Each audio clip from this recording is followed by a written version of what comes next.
இன்றைக்கி அனிதா புஷ்பவனம் குப்புசாமி யூடியூப் சேனலில் உங்களுக்கு பாஸ்தா செஞ்சு காமிக்க போகிறேன். பொதுவாகவே குழந்தைங்கள்லாம் பார்த்திங்கன்னா பாஸ்தா ரொம்ப பிடிக்கும் அவங்களுக்கு. எல்லோரும் அந்த பாஸ்தா சாப்பிட்றதுக்காகவே ஹோட்டலுக்கு போகணுன்னு சொல்லுவாங்க இல்லையா? அது என்ன வீட்டில் அம்மாவுக்கு செய்ய தெரியாது அப்படின்னு நினச்சிட்டு சொல்கிறாங்க. இப்போ வீட்லேயே நம்ம செய்யலாம் பாஸ்தா. அது ஒன்றும் வேற்று கிரகத்துலேருந்து வரலிங்க. சரி, அந்த பாஸ்தா செய்கிறதுக்கு தேவையான பொருட்கள் என்னென்னு பார்க்கலாமா? பாருங்கள், நான் பாஸ்தா ஒரு 300 கிராம் எடுத்திருக்கேன். அதில் ஒரு கேரட் தோல் சீவி வச்சுருக்கேன். ஒரு 10 பீன்ஸ் எடுத்திருக்கேன்.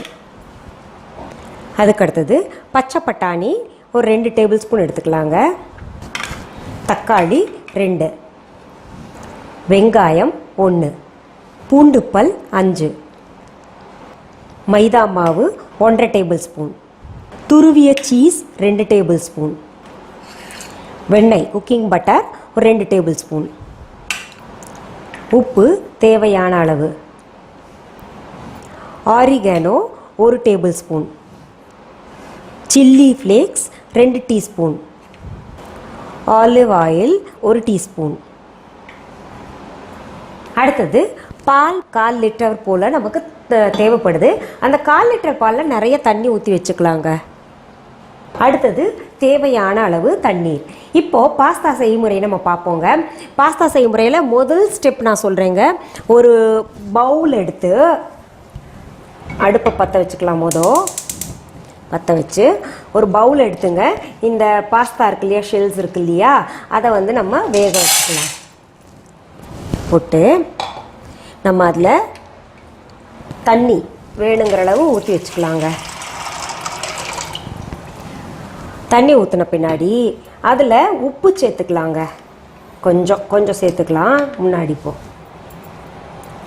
கொஞ்சம் உப்பு சேர்த்து அதில் பாஸ்தா அது ஒன்றோட ஒன்று ஒட்டாமல் இருக்கிறதுக்காக 1 டீஸ்பூன் ஆயில் ஊற்றிக்கலாங்க. அந்த ஆலிவ் ஆயில் எடுத்தோம் இல்லையா, அந்த ஆலிவ் ஆயில் 1 டீஸ்பூன் ஊற்றிக்கலாம். ஃபஸ்ட்டு ஸ்டெப்பு நம்ம இது பண்ணிட்டோங்க. இதை மூடி வச்சிடலாம். அது வேகட்டும். அது பாட்டுக்கு எப்படி இருந்தாலும் ஒரு 10 நிமிஷம் எடுக்கும். இதை நம்ம மூடி வச்சிடலாங்க, வேகட்டும். ரெண்டாவது ஸ்டெப் பார்த்திங்கன்னா, நம்ம இப்போது இந்த கேரட்டு பீன்ஸை கட் பண்ணிக்கலாம். இந்த வெங்காயத்தை நீளமாக தோல் உரித்து நீளமாக கட் பண்ணிக்கலாங்க. பாருங்கள், இந்த பீன்ஸ் இந்த அளவு இருக்கணும். ரொம்ப பொடியாகவும் இல்லாமல் ரொம்ப நீளமாகவும் இல்லாமல் பார்த்துக்கணும்.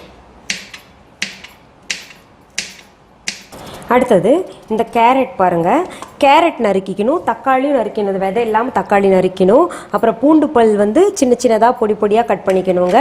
வெங்காயத்தையும் நீளமாக கட் பண்ணிக்கலாம். கேரட்டும் அதே அளவு தான். அந்த பீன்ஸ் எந்த அளவு கட் பண்ணோமோ அதே அளவு தான் கட் பண்ண போகிறோம்.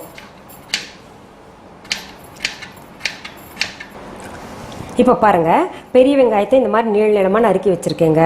அதே மாதிரி பூண்டு பல் பொடியாக நறுக்கியிருக்கேன். இங்கே பாருங்கள், கேரட் பீன்ஸ் இந்த அளவு நறுக்கியிருக்கேன். அப்புறம் தக்காளி விதை இல்லாமல் பாருங்கள், இந்த சைஸில் க்யூப் சைஸில் நம்ம நறுக்கி வச்சுக்கணுங்க. இதெல்லாம் ஆச்சு. ரெண்டாவது ஸ்டெப்பும் முடிஞ்சிருச்சுங்க.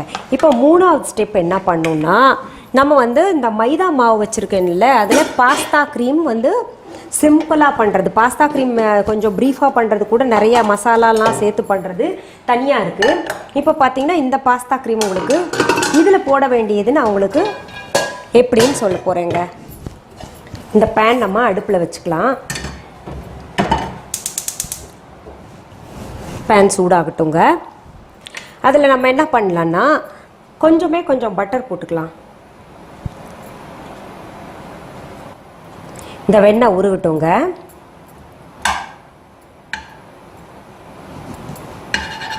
நமக்கு மொத்தமாக இந்த பாஸ்தா செஞ்சு முடிக்கிறதுக்கு ஒரு 20 நிமிஷம் ஆகுங்க. ஏன்னா நம்ம பாஸ்தா வேக வைக்கணும். வேக வச்சு இந்த ப்ராசஸ் இருக்கு இல்லையா, ஃபஸ்ட் ப்ராசஸ் பாஸ்தா வேக வைக்கிறோம், ரெண்டாவது காய்கறியெல்லாம் நறுக்கிறோம், மூணாவது இந்த சாஸ் பண்ணுறோம். பாஸ்தா சாஸ் பண்ண போகிறோம்.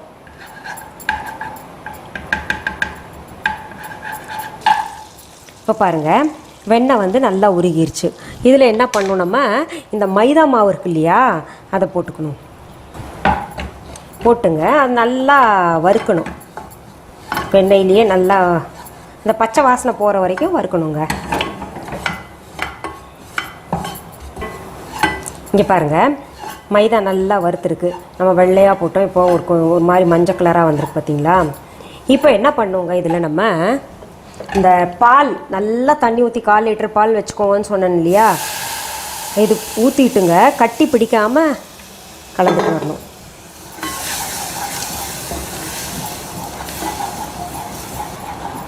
பொதுவாகவே இந்த பாஸ்தா சாஸ் எல்லாம் உங்களுக்கு செஞ்சு காமிக்க மாட்டாங்க இந்த பாஸ்தா செய்யும் போது. ஏன்னா ஒரு சில ஐட்டம் இது வந்து சில ஒரு ரகசியமான விஷயம், கொஞ்சம் கூடுதலாக டேஸ்ட் கொடுக்கும். ஏன்னா நம்ம கடையில் சாப்பிட்ற பாஸ்தா டேஸ்ட் வீட்டில் வரலையே அப்படின்னு நினைப்பாங்க. அதுக்கு காரணம் பார்த்திங்கன்னா இதெல்லாம் தான் வந்து சுவை கூடுதலாக கொடுக்கும் நமக்கு. இப்போ பாருங்கள், இந்த இது வந்து கட்டி பிடிக்காமல் இந்த மைதாவில் பால் ஊற்றி நம்ம கிளறிட்டு இருக்கோம் இல்லையா, கட்டி பிடிக்காமல் நல்லா பேஸ்ட்டாக எடுத்தாச்சுங்க. இதை அணைச்சி இதை தனியாக நம்ம எடுத்து வச்சுக்கலாம். இது எந்த அளவுக்கு வெந்திருக்குன்னு பார்த்துடலாங்க. வெந்துக்கிட்டே இருக்குது. ஏன்னா அந்த வெந்ததுக்கான அடையாளம் பார்த்திங்கன்னா வெள்ளை வெள்ளையாக வரும். அப்படியே கரையோரத்தில் வெள்ளை இருக்குது பார்த்திங்களா, அந்த மாதிரி வெள்ளை வெள்ளையாக வரும். நல்ல வெள்ளை ஆகிடுச்சுன்னா அது வெந்துருச்சுன்னு அர்த்தம். அடுத்தது 3வது ஸ்டெப் என்னென்னா, பாஸ்தா செய்கிறதுக்கு எல்லாமே வதக்கிடலாங்க. காய்கறியெல்லாம் வேகணும் இல்லையா, அது இன்னும் வதக்கணும் இல்லையா, அதுக்காக இந்த பேன் வச்சு அதில் நம்ம வெண்ணெய் சூடாகட்டுங்க, வெண்ணெய் போட்டுக்கலாம். இப்போது இதை பேன் சூடாயிருச்சுங்க, அதில் நம்ம வந்து பட்டர் போட்டுக்கலாம். கொஞ்சம் பட்டர் எடுத்து வச்சுக்கலாம். ஏன்னா பின்னாடி அந்த மாய்ஸ்சரைசர் அந்த இது ஒரு மாதிரி பளபளன்னு தெரியணுங்கிறதுக்காக நம்ம சேர்த்துக்கலாம். இது நல்லா உருகட்டுங்க. இப்போ பாருங்கள், இது நல்லா உருகிருச்சு. அதில் வெங்காயத்தை போட்டுக்கலாங்க. வெட்டி வச்ச வெங்காயத்தை போட்டு, அடுத்தது இந்த பூண்டு பல் சின்ன சின்னதாக நறுக்கி வச்சுருக்கோம் இல்லையா, அதையும் போட்டுக்கலாம். அது ரெண்டையும் போட்டு கொஞ்சம் வதக்கிடலாம்.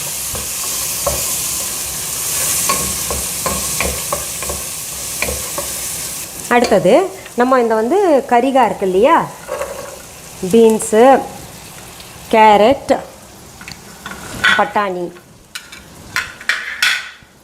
அது தக்காளி அப்படியே இருக்கட்டும்ங்க, இதெல்லாம் போட்டு வதக்கலாம். இதில் இன்னும் கொஞ்சம் இப்போ நம்ம உப்பு சேர்த்துக்கலாம்.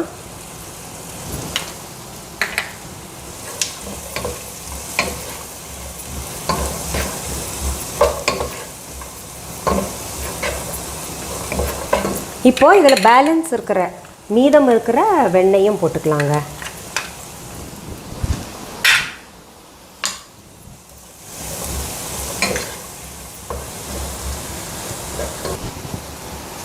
இப்போது இது அப்படியே நடுநடுவில் பார்த்துக்கலாங்க எவ்வளோ வந்திருக்குன்னு. பாருங்கள், நம்ம போட்டப்போ ரொம்ப குட்டி குட்டியாக இருந்துச்சு இல்லையா பாஸ்தா. இப்போ வந்து அது கொஞ்சம் பாருங்கள் பெருசு பெருசாகிடுச்சு. இன்னும் ஒரு 2 நிமிஷம் வெந்தால் போதும். இப்போ பாருங்கள், இது நல்லா வந்து வதக்கிட்டோங்க. இதில் என்ன பண்ணோம், அடுத்தது தக்காளி போட்டுக்கலாம். தக்காளி வந்து இதில் குழையக்கூடாது, அது நல்லா கவனிச்சுக்கணுங்க. முழுசாகவே அப்படியே தெரியணும். அதனால் ரொம்ப நேரம் எல்லாம் விடக்கூடாது குழையிறதுக்கு.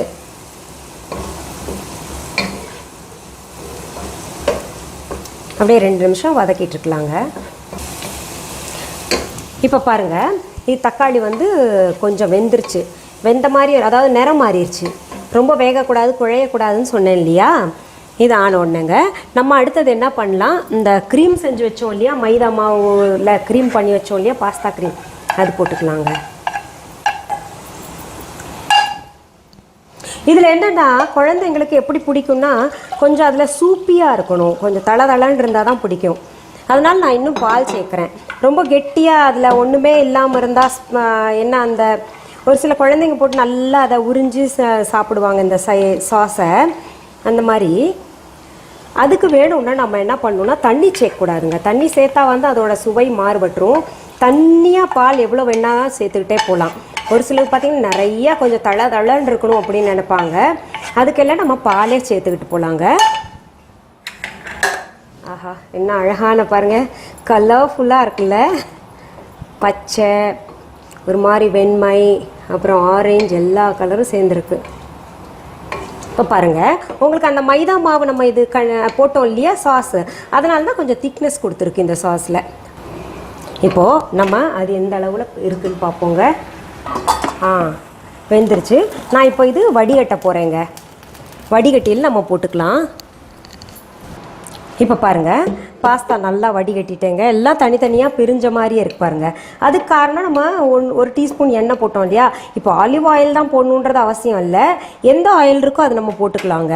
இப்போ இதில் என்ன பண்ணலாம், நம்ம இந்த சில்லி ஃப்ளேக்ஸ், இப்போ காரத்துக்கு ஒன்றுமே நம்ம போடலை, அதனால இந்த சில்லி ஃப்ளேக்ஸ் வந்து கொஞ்சம் ஸ்பைஸ் கொடுக்குறது. அடுத்தது ஆரிகனை போடுறோங்க, போட்டு கலந்து விட்டுறலாம்.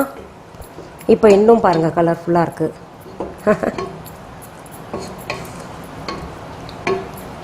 இது கிட்டத்தட்ட பார்த்தீங்கன்னா நம்ம ஹோட்டலில் ஒரு பிளேட் போய் சாப்பிட்டாலே நமக்கு எப்படி இருந்தாலும் ஒரு 400-500 ரூபாய் வந்துடுதுங்க.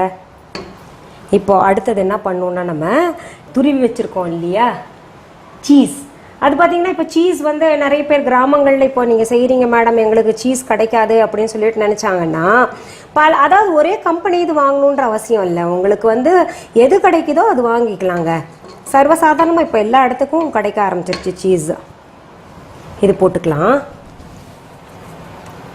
இது போட்டால் இன்னும் கொஞ்சம் ருசியாக இருக்கும், நல்லா அந்த ஒரு மாதிரி இது போட்டாங்க சீஸு. அது குழந்தைங்களுக்கு ரொம்ப பிடிக்கும். அது பார்த்திங்கன்னா ஜவ் மாதிரி எடுக்கும். அந்த பிஸாலெல்லாம் பார்த்திங்கன்னா ஒரு மாதிரி இழுவையாக இருக்கும்ல, அது வந்து இந்த மாதிரி சீஸ் எல்லாம் கலக்கிறது தான். அது போட்டால் இன்னும் கொஞ்சம் கெட்டி ஆயிரும், உருக உருக அது கெட்டித்தன்மையை கொடுக்கும். நம்ம இப்போ இதை என்ன பண்ணலாம், இந்த பாஸ்தாவையும் போட்டுடலாங்க, வேக வச்சதை.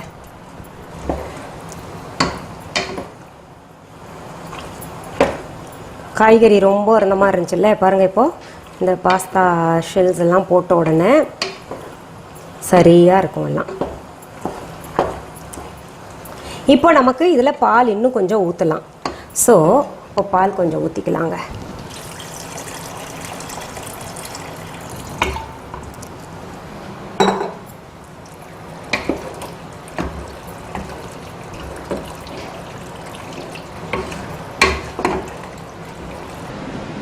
இப்போ பாருங்க நல்லா கலந்து போலியா, நல்லா ஹோட்டல் சாப்பிட்ற அதே டேஸ்ட் இருக்குங்க. இப்போ நீங்களும் வீட்டில் குழந்தைங்களுக்கு செஞ்சு கொடுத்தீங்கன்னா ரொம்ப என்ஜாய் பண்ணி சாப்பிடுவாங்க. ஏன்னா ஒரே மாதிரி சாப்பிட்டா அவங்க போர் அடிக்கும் இல்லையா. டிஃபன் பாக்ஸ்லாம் வச்சு கொடுங்க, பார்த்தீங்கன்னா எல்லாம் எனக்கு உனக்குன்னு போட்டி போட்டு எல்லாரும் சாப்பிடுவாங்க.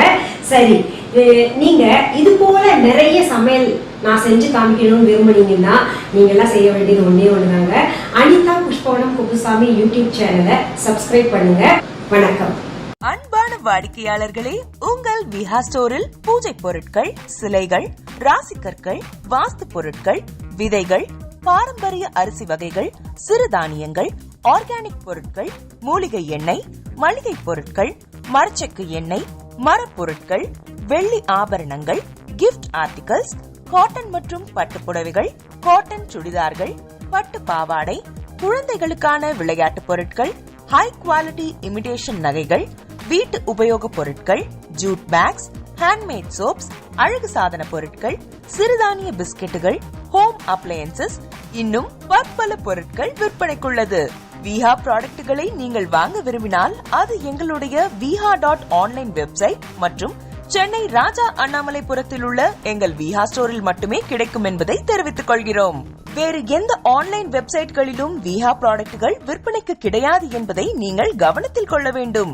எங்கள் விஹா ஸ்டோரின் விலாசத்தை கண்டறிய கூகுள் மேப்ஸில் விஹா ஸ்டோர் என்று டைப் செய்தால் வழியை கண்டறியலாம்.